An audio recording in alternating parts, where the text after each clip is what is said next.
Bonjour à toutes et à toutes, bienvenue dans Libre Ensemble, ravi de vous accueillir pour ce nouveau rendez-vous de la laïcité. Nous sommes le 10 décembre et oui, nous fêtons le 75e anniversaire de la Déclaration universelle des droits de l'homme.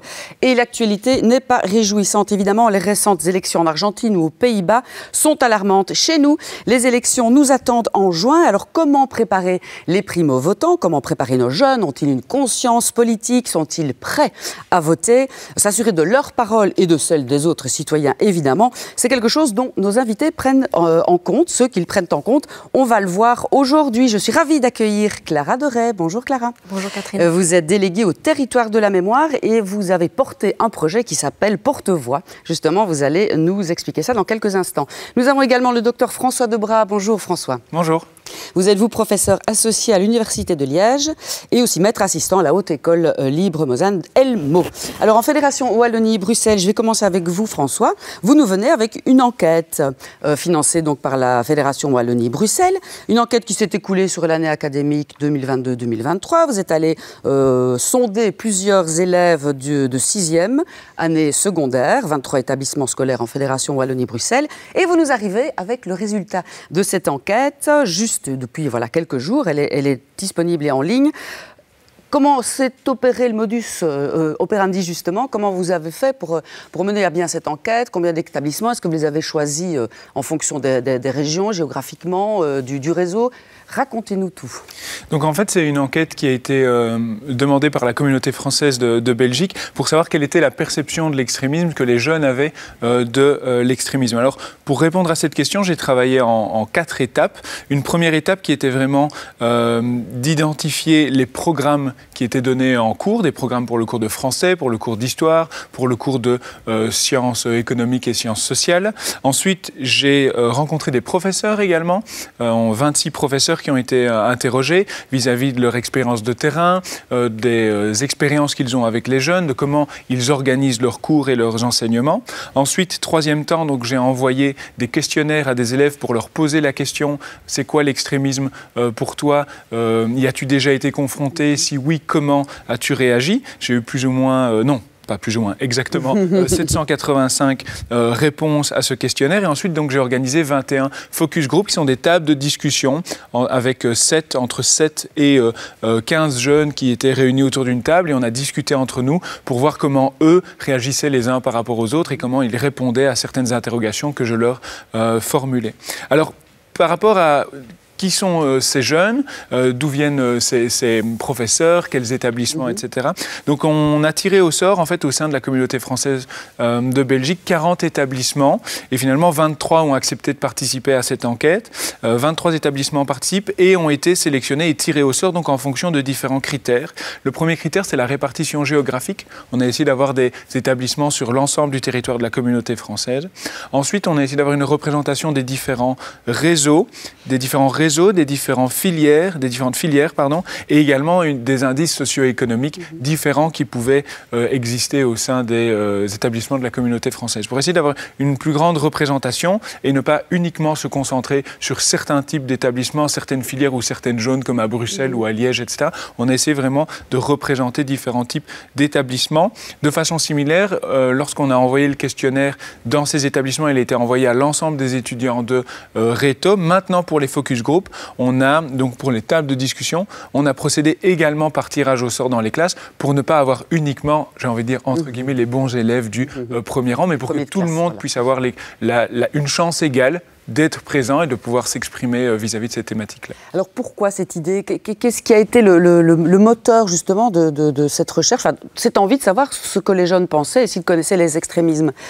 C'est en discutant avec des collègues, c'est au sein justement des politiques qu'ils se sont dit, il va falloir un peu prendre ça un bras-le-corps pour l'année électorale qui arrive? Il y a eu plusieurs pistes d'interrogation au début de cette enquête. Tout d'abord, c'est comme vous l'avez rappelé, l'extrémisme est un phénomène qui monte partout en Europe. On voit des partis d'extrême droite qui sont présents aux Pays-Bas, en France, en Italie, dans les pays scandinaves. On va avoir les élections l'année prochaine. On voit que Vlaams Belang est aussi dans les intentions de vote très présent en Flandre. Et donc il y avait cette interrogation à la fois d'une montée de l'extrême droite et cette interrogation des primo-votants. Pour la première fois, certains vont pouvoir voter à 16 ans et à 17 ans également pour les institutions européennes. Et donc la question était de savoir, tiens, comment ces jeunes se saisissent de cette thématique, comment est-ce qu'ils la perçoivent et comment est-ce qu'elle est également enseignée à l'école. Et ça, c'était une autre grille d'entrée, c'était de questionner en fait les enseignants et les professeurs,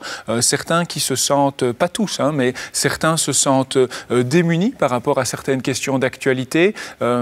Certains professeurs sont confrontés à des jeunes qui leur posent des questions, qui ont envie de connaître leur avis, des professeurs qui ont peur de quitter leur statut de neutralité de l'enseignant. Certains le font, d'autres pas, c'est vraiment du cas par cas. Et donc, il y a une demande d'avoir des outils d'analyse, de compréhension de ces phénomènes et de pouvoir les restituer pour les expliquer à leurs élèves. Et il y a un manque dans les programmes, puisque l'analyse des programmes montre que finalement, le terme extrémisme n'est pas directement mobilisé, ou alors dans une vision essentiellement tournée vers le passé. L'extrémisme, c'est avant tout la période de l'Allemagne nazie, de la période du stalinisme, etc., des camps de concentration, du goulag, etc. Et finalement, il y a très peu d'outils pour décortiquer et pour créer des espaces de discussion sur des sujets actuels et de politique actuelle. Alors, comment avez-vous choisi donc c'est un questionnaire qui a été envoyé. Les questions, les thématiques, comment ont-elles été pointées? Vous avez travaillé avec les professeurs ou seul? Donc d'abord, j'ai analysé les programmes, puis j'ai rencontré les professeurs. J'ai essayé de vraiment récolter leur connaissance du terrain, l'expérience qu'ils ont. Est-ce qu'ils mobilisent le terme d'extrémisme ou pas? Si oui, comment est-ce qu'ils l'utilisent? Est-ce qu'eux ont l'impression d'être confrontés à des phénomènes extrémistes dans la classe? Qu'est-ce qu'ils pensent déceler ou comprendre chez leurs élèves. Et une fois que cette première rencontre a été faite, en fait, j'ai posé la question la plus large possible à ces étudiants via le questionnaire. Pour vous, c'est quoi l'extrémisme?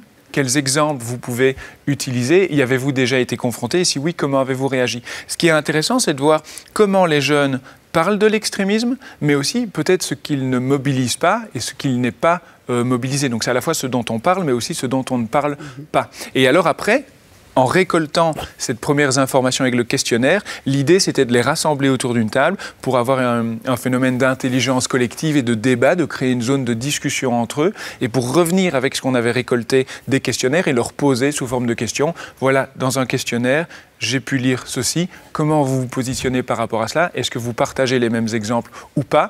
Et là, on se rend compte qu'on a des phénomènes tout à fait intéressants. C'est qu'à travers ces tables de discussion, on va aller beaucoup plus loin dans la réflexion, on va confronter les exemples et les expériences de chacun et on va avoir des réponses tout à fait spécifiques. Et je tiens ici à préciser que j'ai été particulièrement surpris et agréablement surpris de ces zones de dialogue et d'échange et des enjeux et des valeurs qu'ils pouvaient mobiliser dans des questionnaires ou entre eux aussi également.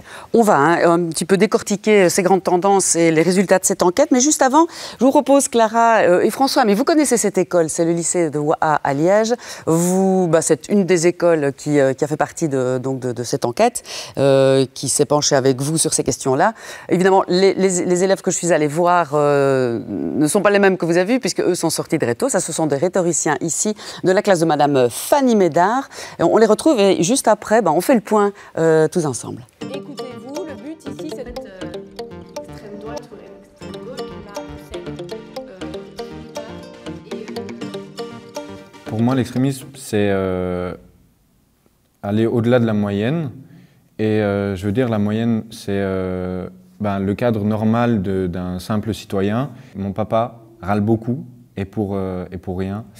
Et il n'agit pas forcément et il est tout le temps dans la confrontation, dans c'est pas bien, c'est pas comme je le pense et tout ça. Je suis cycliste, je vais à l'école à vélo et j'ai développé avec tous les problèmes de la circulation et tout ça, une haine profonde contre les voitures et je me rends compte maintenant que c'est un peu extrême, mais comparé à d'autres extrêmes qui justement vont jusqu'à l'acte et l'acte, je dirais à la violence. Je commence pas à péter des rétros et tout ça, mais j'ai quand même des envies qui me mènent plutôt à manifester et à me battre pour un changement. Pour moi, l'extrémisme, c'est une pensée qu'on a, une idée qui nous tient fort à cœur, mais qui est donc poussée à l'extrême, donc qui est abusée, si je peux dire ça. Et pour moi, c'est souvent négatif, donc souvent, c'est quand j'ai une idée et que je veux l'imposer aux autres, bah pour moi ça c'est négatif et pour moi ça c'est l'extrémisme. Il y a le féminisme, donc l'égalité, et il y a la supériorité des femmes. Et dans mon école, il y a quand même pas mal ce mouvement-là de vouloir la supériorité. Et voilà. Enfin, moi, je suis pour l'égalité, mais ça me met un peu mal à l'aise parce que j'ai déjà eu des soucis, parce que moi, je suis contre ça. Et voilà, des fois, je mange un petit peu des tartes à cause de ça. En soi, moi, je suis complètement féministe. Mais je pense que parfois l'extrémisme, il peut dévaloriser en fait un combat. Et donc ça qui est embêtant, c'est que ça va prôner sur le combat initial. Donc par exemple, les gens vont plus dire « Ah, moi je suis féministe », ils vont dire « Ah voilà, tu veux que les hommes soient au-dessus », alors que c'est pas ça à la base. Et donc je pense que l'extrémisme, ça dessert et ça m'énerve. Moi, j'aime beaucoup le fait que je puisse aller voter aux européennes. Je sais pas, bientôt. Je peux y aller même si j'ai pas 18 ans. Et en Belgique quand j'aurai 18 ans, parce que je pense que je peux peut-être avoir un impact et je trouve ça important. Je suis contente de pouvoir voter, donner mon avis, mais j'ai pas du tout encore assez fait de recherche pour avoir cette opinion politique. Mais ça me donne envie de le développer et de pouvoir moi-même faire des choix et avoir un impact sur ce gouvernement. L'extrême droite, c'est des gens qui sont sûrs de leurs idées et qui sont qui sont pas assez nuancés, je trouve. Comme l'extrême gauche aussi, ils sont pas nuancés, mais je préfère l'extrême gauche quand même, parce que voilà, je suis plus de gauche. Et ça me fait peur parce que ça peut en venir à la dictature. Souvent, les dictateurs, ils étaient d'extrême droite ou d'extrême gauche, communistes, etc. Et c'est pour ça que ça me fait peur et que, par exemple, fermer les barrières pour l'immigration et plein de choses comme ça, c'est un truc que je trouve complètement stupide et que je n'approuve pas, tandis que l'extrême droite l'approuve. Parfois, c'est quand même dur de gérer la frustration quand tu as quelqu'un qui n'est pas du même avis que toi. Mais je trouve que dans l'école dans laquelle on a quand même souvent le même avis. En tout cas, moi, en classe, avec les débats qu'on fait, souvent, on tourne en rond, en fait, parce qu'on a souvent la même opinion. Et donc, je ne sais pas trop si ça m'apprend vraiment à débattre, parce que quand j'aurai devant moi quelqu'un qui est vraiment pas d'accord avec moi, je ne sais pas comment je vais le prendre. Je sais que des droits fondamentaux, que moi je trouve fondamentaux et qui sont fondamentaux en Belgique actuellement, peuvent nous être retirés, donc je sais pas, aux femmes par exemple, et ça me convient pas du tout, donc voilà. Voilà, Clara, François, on peut le dire, ces jeunes-là ont une conscience politique, évidemment. On le disait off record, cette école-là a pratiqué beaucoup de cours de CPC, citoyenneté, philosophie, et ça porte ses fruits. On sent que voilà, ils sont peut-être pas toujours représentatifs d'autres écoles, mais très rapidement, comme ça, en quelques minutes, des choses se dégagent. Le débat, la conscience politique, l'envie de voter aussi. Vous, dans votre enquête, est-ce que vous avez été surpris par cette conscience politique-là aussi, avec d'autres établissements ?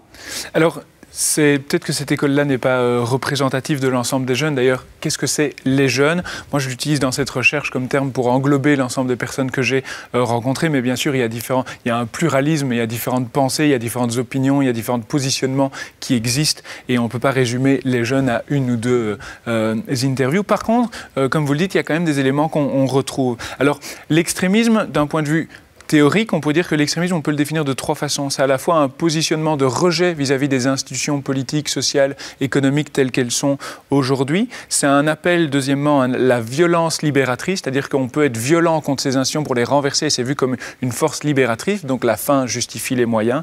Et le troisième élément de la définition, c'est un manichéisme, c'est une division du monde entre le bien, le mal, le vrai, le faux. C'est ces trois éléments qui forment la définition, qui expliquent le concept d'extrémisme. Alors, ce qui est intéressant, c'est que les jeunes ne mobilisent pas nécessairement cette définition académique de l'extrémisme, mais on la retrouve exprimée sous une autre forme et vis-à-vis de leurs préoccupations au quotidien. Et ce qui est intéressant, c'est peut-être que la différence avec notre génération ou celle au-dessus, c'est qu'on arrive avec des préoccupations liées à l'écologie, au féminisme, à la lutte contre les discriminations, à l'alimentation, etc. Cyclisme. Au cyclisme. Et ce qui est intéressant, c'est que donc ils vont en fait réutiliser cette vision de l'extrémisme pour l'appliquer à leur quotidien et pour lier ça à différentes actions ou différents discours qu'ils peuvent entendre au quotidien. Ce que je trouve intéressant, c'est qu'en fait, selon eux, l'extrémisme, c'est pas tant une idée, mais c'est sa mise en action. Et on voit qu'il y a un rejet des formes d'imposition, d'interdiction, etc. Et donc, l'extrémisme s'exprime dans cette non-écoute de l'autre ou dans ce rejet de l'autre. Et ça, on peut l'observer à différents niveau. Maintenant, ce que je voulais dire aussi par rapport à ça, c'est que c'est intéressant de voir qu'il y a ce besoin de vouloir manifester, s'exprimer, etc. Et voter. Ils sont très contents d'aller voter. Si l'enquête révèle qu'il y a un rejet des jeunes du politique, au sens des institutions politiques, des partis politiques, il y a quand même une chose sur laquelle il faut se concentrer et pour laquelle on peut se réjouir, c'est qu'il y a une très grande demande de la politique au sens de débat valoriel, au sens de créer des zones de débat, d'échange, de discussion et de se battre pour des valeurs. Les jeunes ne rejettent pas la politique, ils rejettent peut-être les institutions et la Belgique fédérale telles qu'ils peuvent l'avoir dans leur cours d'histoire, mais la lutte contre les discriminations, en faveur de la reconnaissance des genres, en faveur du climat, en faveur du cyclisme, etc. Ça, ce sont des combats qu'ils ont, qu'ils portent et dont ils veulent parler et dont ils veulent s'emparer. On va revenir avec ce qui titille aussi les professeurs, hein, tout ce qu'ils n'osent pas aborder en classe et peut-être que les jeunes osent plus que leurs profs. Une petite réaction, Clara Deray, à ce que vous venez d'entendre. Félix, Ella, Suzy, Léon et Luca ont une réelle conscience, leur voix porte. Vous vous occupez, vous, de ce projet donc, qui s'appelle Porte-Voix. En quoi consiste-t-il? Faire porter la voix des jeunes, pas que, de toute la population avant les élections, c'est ça le but? Oui, c'est exactement ça. L'idée, c'était de proposer un dispositif pour amplifier les voix, pour qu'elles sortent en fait dans l'espace public et aussi vers les mandataires politiques. Donc, c'était d'organiser une interpellation politique à partir des exigences de changement qui sont au cœur des préoccupations des citoyens et citoyennes. Et c'est vrai qu'il y a une attention aussi à toucher des publics moins audibles, en fait, et notamment les jeunes. Et donc, pour ça, on a mis en place plusieurs types d'animations, plusieurs récoltes de parole. Alors, quels sont-ils? Alors, c'est marrant parce qu'effectivement, je pense que c'est Félix qui dit que son papa râle tout le temps, oui, mais qui n'agit pas. Et alors, porte-voix, c'est ça, en fait. Cessons de râler dans notre coin, faisons entendre notre voix pour changer les choses. Exactement, c'est vraiment toute l'idée. Et donc, grosso modo, le projet, ça s'est passé en 2 étapes. La première étape, c'était vraiment récolter les exigences des citoyens et citoyennes. Donc, pour ça, on a fait, François, il dit, les focus group, des zones de discussion. Nous, on appelle ça des animations, à partir d'objets culturels, à partir de films, à partir d'expositions. Où là, l'idée, c'était d'arriver vers les préoccupations des jeunes, mais à partir voilà, d'une opportunité de réfléchir, quoi. Et donc là, il y a plein de choses qui sont sorties. La ligne de conduite, c'était toujours dire ce qui est urgent et important pour toi. Qu'est-ce que tu veux absolument, qui est un incontournable pour demain, quoi. Donc c'était vraiment la ligne conductrice de toutes les expressions citoyens et citoyennes. Vraiment, c'était. Et vous êtes allé dans des écoles, dans des associations, sur des festivals. Comment vous avez rayonné? Oui, il y a eu plusieurs choses qui ont été construites. D'abord, il y a eu pas mal d'animations à la Cité Miroir, parce que c'est là que se trouvent les territoires de la mémoire. On rappelle, ce sont les territoires de la mémoire qui soutiennent ce projet avec le Centre d'Action Laïque de Liège à la Cité Miroir. Oui, exactement. Oui. Donc là, on a travaillé avec 12 groupes.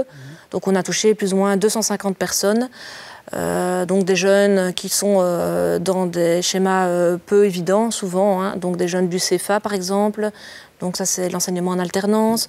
On a travaillé avec aussi le service citoyen, Solidarité, on a travaillé aussi avec des gens qui sont hébergés au centre Croix-Rouge, donc là on a ouvert la thématique des migrations. Donc voilà, avec des gens du Conseil provincial du Luxembourg, on a essayé de travailler avec des jeunes en fait, qui n'ont pas trop l'habitude. Ils étaient étonnés qu'on vienne chercher leur voix. Ils étaient étonnés, surtout très enthousiastes. Donc ça, c'est aussi un constat commun avec ce que François il a dit. Donc nous, dans toutes nos interventions, chaque fois, on remarque qu'il y a vraiment un intérêt, une envie, un besoin d'être écouté, de mener une discussion. Et quand elle est collective, elle est encore plus forte et plus puissante, ça c'est clair. Mais donc là, oui, ça c'est clair qu'on a fait le même constat. Et au niveau aussi de tous les partenaires qui travaillent autour du projet Porte-Voix, il y a beaucoup d'enthousiasme. Donc c'est une petite chose qui a pris voilà, beaucoup de place parce qu'on se rend compte qu'il y a vraiment un intérêt et un besoin d'exiger. Ça aussi, c'était un mot qu'on a choisi, qui est dur et puissant. On n'est plus dans quelque chose que j'aimerais pour demain. Les propos, on n'en est plus là, quoi. Oui, vous avez posé presque 3 questions. Je m'appelle, donc comment vous appelez-vous, qui êtes-vous et qu'exigez-vous? Exactement, oui. Moi, ça force à l'action immédiate, presque, en tout cas. Oui, ça force à l'action et surtout, ça force à aller à l'essentiel. et ça force aussi à parler de soi. Donc l'idée du projet, c'était de partir de ses préoccupations, de ses histoires de vie, pour pas tomber dans des lieux communs. Parce que là, j'ai parlé d'animation où on prend le temps, mais il y a aussi des interventions minutes sur des stands. Oui, vous avez fait le festival de musique cet été pour rencontrer les jeunes aussi, donc c'est quelques minutes, ça c'est... C'est quelques minutes, c'est une intervention minute, et donc là, l'idée, c'était de partir de leurs histoires de vie et leurs expériences, et cette articulation du « je m'appelle, je suis et j'exige le permet », parce qu'en disant qui on est, donc cette identité multiple, d'où on vient, qu'est-ce qu'on aime, comment on sent, ça permet d'amener à des choses plus intimes en fait. Donc c'était vraiment refaire ce trajet avec eux de l'intime au politique pour se rendre compte que oui, discuter des enjeux de société, c'est faire politique et donc c'est génial et qu'il faut du coup se nourrir de tout ça pour exiger des choses dans une société démocratique. Qu'est-ce que vous allez en faire? Tout ce que vous avez récolté là maintenant, on peut encore donner sa voix. On verra peut-être en fin d'émission aussi, en régie, on peut mettre déjà le site internet de Porte-Voix. Vous récoltez donc ces voix-là, et puis alors après, vous les checkez, vous les analysez, et puis vous en faites quoi? Oui, donc il y avait 2 étapes, la récolte, et puis ensuite, alors après, il y a l'analyse, et surtout l'interpellation politique, c'est ça le bout du tunnel, c'est ça l'idée, hein. Et donc pour ça, on a développé 3 médiums. Une exposition qui s'appelle du coup Porte-Voix, qui va avoir lieu du 1er mars au 9 juin à la Cité Miroir, qui rentre aussi dans une programmation plus large du festival Porte-Voix, donc festival éponyme où il va y avoir tout plein de propositions aussi artistiques qui vont s'articuler autour de cette expo, mais pas uniquement. Donc là, dans cette expo, il va y avoir les exigences des citoyens, citoyennes, mais aussi elles vont être nourries par des regards de personnes ressources, des académiques, mais aussi des militants, aussi par le regard d'artistes. Hein. Donc ça va vraiment être une expo où on a mis ensemble les voix pour les empuissanter et pour faire réagir les visiteurs et aussi les mandataires politiques. Donc ça, c'est pour le volet exposition. Il y a un deuxième volet où là, on est dans une publication, donc écrire, à travers notre revue Aide-Mémoire, qui est la revue spécialisée des territoires de la mémoire, où là, vraiment, on déplie tout ce que les gens ont dit. On amène un nouveau filtre d'analyse. Et puis alors il y a la troisième chose, c'est la campagne médiatique avec le volet digital et puis arriver jusqu'à l'interpellation des mandataires politiques. Donc voilà 3 choses vraiment au niveau de l'interpellation politique. Donc vous me posiez la question des résultats, qu'est-ce qu'on fait de toutes ces voix? Donc on a récolté 1300 voix. Grosso modo 250 en animation et puis 1000 à travers les stands de l'été et puis aussi les réseaux sociaux. Et donc c'est 1300 voix, c'est 1300 exigences, 1300 portraits, c'est 1300 prénoms. On les a mis dans un dossier Excel, donc c'est corpus texte en fait. Et donc on l'a analysé avec mes collègues pour voir qu'est-ce que ça raconte, quoi, quelles sont les priorités des gens, quels sont les enjeux de société là maintenant au jour d'aujourd'hui. Et donc, on a fait le constat qu'il y a 4 axes qui reviennent vraiment non-stop, qui est la question socio-économique, évidemment, avec les inégalités grandissantes, la question de l'affaiblissement des services publics, le coût de la vie, les soins de santé, voilà. La question liée à l'environnement, qui est super présente, qui revient, comme on l'a vu dans le reportage, directement les jeunes, ils en parlent. La question voilà, du climat, des déchets, de la mobilité, la question de la lutte contre les discriminations, avec un intérêt fort aussi par rapport à la question de l'égalité homme-femme. Donc on en a parlé, François aussi, ça se retrouve dans son enquête, et j'entends qu'aussi l'interview à OA, ça va aussi un peu dans ce sens-là. Donc voilà la question des LGBTQIA+, la transidentité, la question du validisme aussi, qui revient quand même pas mal. Et puis un autre axe, c'est la question, donc j'ai dit environnement, j'ai dit socio-économie, discrimination, et mon 4e, c'est l'éducation. L'éducation et la jeunesse. Donc là, vraiment, on a récolté plein d'exigences de changement en termes scolaires, quoi. Les jeunes, ils parlent des rythmes scolaires, ils parlent des programmes, ils parlent... voilà, de comment les enseignants sont considérés, les moyens qu'on donne aux enseignants, vraiment, c'est hyper présent aussi. Est-ce qu'ils parlent d'extrémisme? Est-ce qu'ils osent en parler? On va voir avec François que les profs sont parfois un peu effrayés par ces questions-là. Est-ce que dans les gens que vous avez rencontrés et les jeunes, ils parlent d'extrémisme, ils savent ce que c'est, ils en ont peur? Oui, certaines l'ont exprimé, mais disons que c'est quand même assez minoritaire, parce que l'idée de la récolte de parole, c'était partir sur le récit, le narratif de l'histoire de vie. Donc en général, il part vraiment sur des choses très concrètes. Donc il n'y a pas cette frayeur des montées de l'extrémisme? Si, mais disons qu'elle s'exprime autrement qu'en utilisant dans le mot Ah oui, c'est extrémisme. ça, voilà. Donc c'est On a comme peur si pour c'était... l'environnement parce que certains partis n'y prennent pas attention, parce qu'ils sont extrémistes. Mais c'est en... Exactement. Disons que c'est un peu présent un peu partout, comme on disait, le système libéral aussi, le capitalisme. Voilà, il y a beaucoup de choses qui sont dénoncées, mais pas directement avec ces mots-là. Hein. Donc ça, c'est nous qui avons relu les choses et qui amenons cette compréhension-là. Ouais. François, le terme extrémisme, certains profs le disent, ils ne vont pas affronter les jeunes avec ce terme-là tout de suite. Ils essaient un petit peu de le décortiquer. Pourquoi est-ce qu'on a peur de ce terme-là? C'est trop clivant? Oui, donc en fait, le terme extrémisme est peu présent dans les programmes et les profs vont plutôt mobiliser des concepts comme autoritarisme, totalitarisme, qui renvoient plutôt à une approche historique. Entre guillemets, on ne peut pas remettre en cause l'histoire, elle s'est passée, il y a un consensus sur la Seconde Guerre mondiale, sur les régimes autoritaires, sur les actions de ces régimes autoritaires. Donc il y a, entre guillemets, une acceptation et une facilité pour les enseignants et enseignantes de mobiliser ces thèmes-là. Après, il y a des difficultés de parler de politique, de parler d'extrémisme aujourd'hui, parce que certains professeurs, certains enseignants, certaines enseignantes ont des difficultés par rapport à la neutralité aussi qu'ils doivent avoir dans leur classe et ont peur de s'engager politiquement dans un sens ou dans l'autre. De se manger des tartes après, comme disait... Et potentiellement, oui, d'avoir des parents qui peuvent aller se plaindre à la direction, etc. Certains aussi considèrent que c'est très difficile de faire des débats politiques ou de déconstruire des discours extrémistes ou d'analyser ce qui se passe par exemple aux Pays-Bas, en Italie, quand on a une classe de 30 élèves, quand on a 50 minutes et quand ces professeurs n'ont pas la possibilité tous les jours de faire une veille de l'actualité, de décortiquer Pourtant, cette Lucas, je information. pense, dans le petit reportage, disait mais en même temps, je ne sais pas si je pourrais débattre avec des gens qui ne sont pas d'accord avec moi. Ça, c'est beaucoup plus compliqué. On débat toujours avec des gens qui ont plus ou moins les mêmes idées que nous. Donc, le débat, est-ce que j'y suis prête ou pas?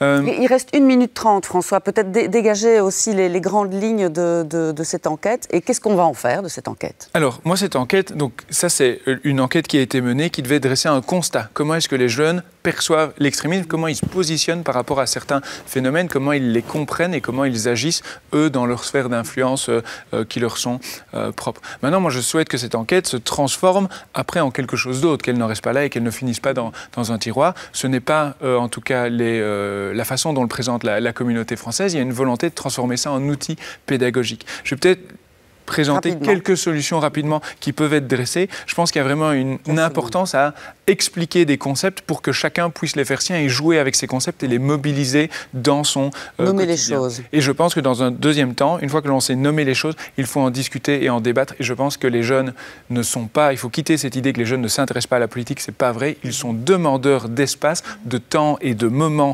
d'expression. Et je pense qu'il faut favoriser ces zones d'expression avec bien sûr l'écoute, avec chaque fois cette attention portée à chaque individu autour de la table. Et il y a un besoin pour les professeurs qui, pour certains, ont peur de quitter leur statut de neutralité, peut-être de recourir à des acteurs issus du milieu associatif extérieur pour les aider et pour leur donner différents outils. On a compris, ça ne s'arrêtera pas là. L'enquête va être utilisée. Porte-voix aussi. Hein. On peut encore donner sa voix jusqu'à fin de ce mois, fin décembre.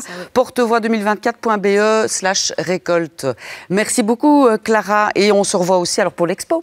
C'est en février, c'est ça? Vous êtes bienvenue. Donc c'est à partir du 1er mars à la Cité Miroir jusqu'au 9 juin. Voilà, on pourra voir tous les résultats que vous avez aussi recueillis. Merci Clara Doré, Territoire de la mémoire, projet Porte-Voix. Merci d'avoir été avec nous. Merci François Debras. Et puis alors vite, votre livre, vous informez toujours, fake news, désinformation en enjeu démocratique. Il n'y a pas que les extrémistes, il y a les fake news évidemment, mais tout se nourrit de tout. Merci François d'avoir été là aujourd'hui. C'est court, vous reviendrez, on en rediscutera. Merci à tous d'avoir choisi d'être avec nous. Rendez-vous la semaine prochaine pour un autre rendez-vous de la laïcité. Merci à vous. Merci.